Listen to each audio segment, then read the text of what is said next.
Think about it. Is it possible for people to be prejudiced without being aware of it? How have researchers addressed this question, and what evidence have they found? Yes, you can be prejudiced without being aware of it because it's non-conscious. You can use stuff like the implicit association test or priming to show that people associate, say, black people with negative elements like guns, even if they don't report any overt racism or any overt prejudice. Suppose every year the male CEO of a small company always asks a female employee to take care of organizing the company's holiday party. When one female employee asks the CEO why he always gives this task to women, he says that women are better party planners than men. Is this an example of sexism? Why or why not? What adverse effects might the CEO's positive stereotype regarding women's party planning ability have on the female employees? Yeah, so this is like benevolent sexism, right? So it's putting women into traditional roles where they are subservient to men. What adverse effects might the CEO's positive stereotype regarding women's party planning ability have on the female employees? Well, it might create a self-fulfilling prophecy and stereotype threat where the women, when they're trying to compete at work for something that is male-dominated, if they are worried or feel threatened that they might be seen as inferior, they're likely to actually not do as well in the career-oriented goals that they actually have. And if they're seen as competent at party planning, they're more likely to have that affirmed. And so they're more likely to, if they plan a party, then it becomes more and more the niche that the woman is put into. So she will lose confidence about her career-focused goals, why she's actually hired, and she will be pigeonholed into party planning and perpetuating that by continually party planning. Describe the Robbers Cave experiment and outline 3 important points the study revealed about intergroup relations. So they had boys that were in elementary school go to basically a summer camp, and there were 2 groups of boys who didn't know about each other at first, and then they put the boys within hearing range of each other, and then they had the boys compete against each other, at which point the boys got really, they were mean to each other and insulted each other and took their pants and stuff. And then they tried to resolve this by putting the boys back together, but the mere exposure to each other didn't actually make them get along.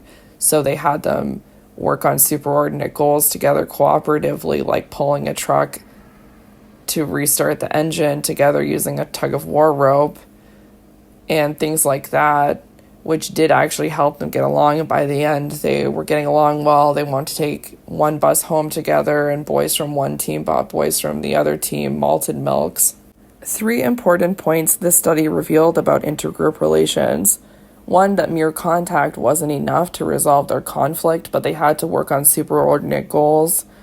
2, that just the act of being separated into groups itself was enough to make them hostile toward each other, because they were hostile before they were actually started competing. So it's kind of like the minimal groups paradigm, where just being in a different group made an us versus them mentality, which made the others be perceived as an outgroup.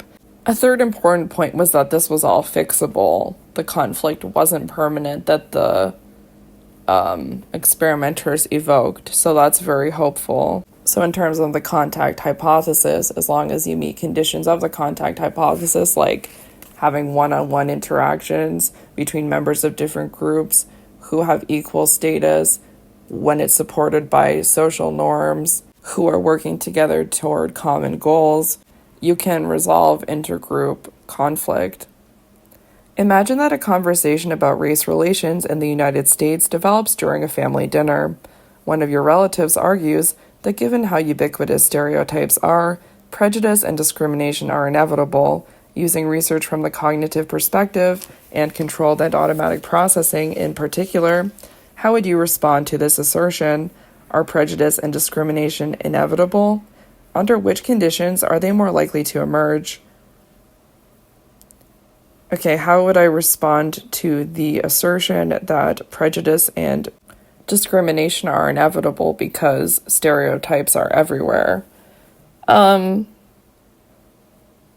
Yes, but also no. I mean, so prejudice is feelings toward an outgroup, and discrimination is behavior toward an outgroup.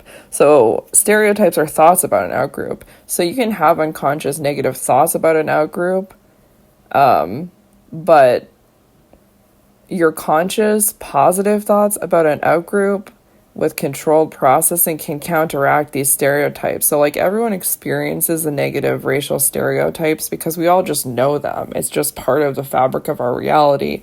But you can resist the stereotypes using controlled processing, what you consciously think and choose to think with your mind.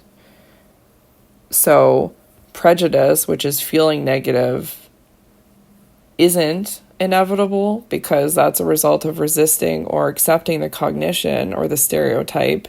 And of course, discrimination would not be inevitable. Even now, people who are unconsciously biased toward different people are not openly discriminatory, but that's kind of the rub, right? Because in terms of like microaggressions and like, you know, how long people talk to a Black interviewee, apparently that does make a difference. So maybe discrimination on a micro level is a bit inevitable unless you like resolve the unconscious biases against outgroups. Under which conditions are prejudice and discrimination more likely to emerge?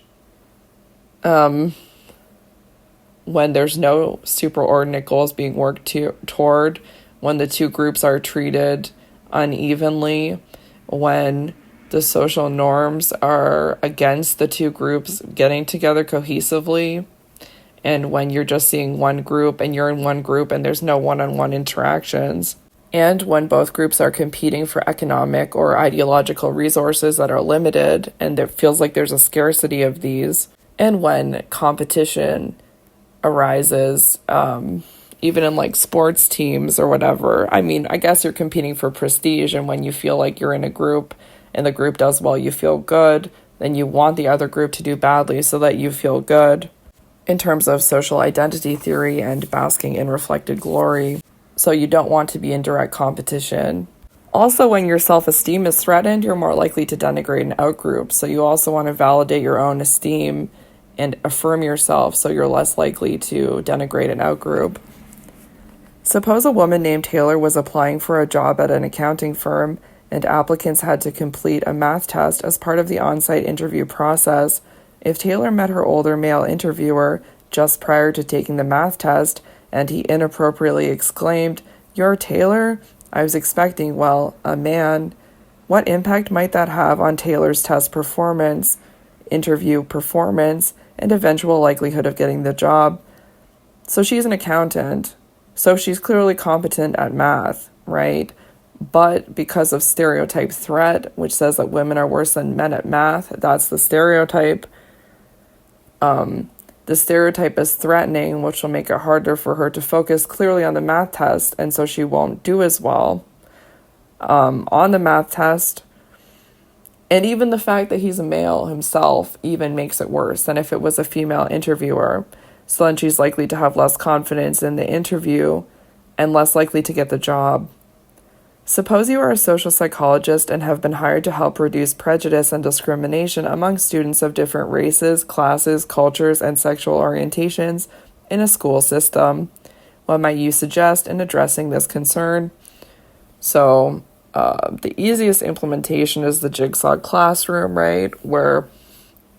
So for example, they divided students into groups which had, similar mix of ethnicities and backgrounds, and then each student in the group was responsible, if it was a group of 6, for 1/6 of the content, and they had to explain it to the other students, and the other students had to listen and come to them to get the information. So each student's information fit together like pieces of a jigsaw, so you could have the whole picture only if you interacted with these other students one-on-one. So that fostered integration and cooperation for the superordinate goal of learning something, as opposed to like the traditional competition where students are putting their hand up and competing for teachers' attention. So basically it helps cohesion and helps students have to interact one-on-one to get along and to value the other student's opinion and to see themselves as part of an in-group together. Page 399, for critical thinking. How do rates of suspension differ for white and black students between their first and second infractions? How might these differences be linked to what you've learned about stereotyping? Okay, so even in the first infraction with the first suspension, even though 33.7% of white students are suspended and 36.9% of black students are suspended, which seems equal, but in reality, there are about 5 times more white students, so the black students are getting suspended the first time about 5 times more often.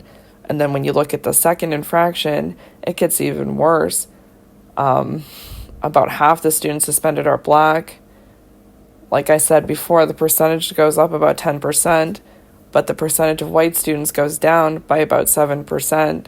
So basically, like, administration is like protecting the white students from messing up their futures by just not suspending them a second time when they have a behavioral issue. But the administration is punishing students for being black by giving them marks on their record so they can't have as good of a future if they are black.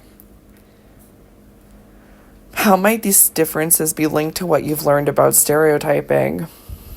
So with the self-fulfillment prophecy, when a black student gets into trouble and they're treated like a troublemaker, they're more likely to be perceived as a troublemaker and thus get suspended a second time, especially because people have negative stereotypes about black people being aggressive, etc. already, whereas for the white students, there's lots of positive stereotypes as well. So there are less likely to be invoked negative stereotypes that cause the administration to prejudge white people. So they're more likely to emphasize positive traits of white people and let them off the hook if they have a second behavioral issue. And this can be unconscious or both unconscious and conscious. And it probably depends too on the ethnicity of the teacher. If they're seeing the white people as an in-group and the black people as an out-group, then they're more likely to say, like, oh, this student, as a representative of all black students, is more aggressive as an out-group, and not weigh individual values. Whereas if they look at a white student who's part of their own group, they could say, oh, George is just having a bad time because his family is going through a divorce. He's basically a good kid. You can distinguish more information, so you're more likely to let him off the hook. How might disparities in punishment for black and white students affect how black students feel about themselves? Incorporate what you've learned about attributional ambiguity, stereotype threat, and self-fulfilling prophecies. So black students might not know whether they've been punished because they did something wrong or because they're black in terms of attributional ambiguity, or like, even if they did something wrong, if they were white, would teachers not really have cared, or would they not have suspended them a second time because they would have been protecting them? In terms of stereotype threat, if a stereotype is that white students are obedient and black students are disobedient, that might have an impact on the black student to have a harder time being obedient, and which is a self-fulfilling prophecy, basically, which goes really close hand in hand with stereotype threat because it basically makes you unconsciously satisfy the stereotype.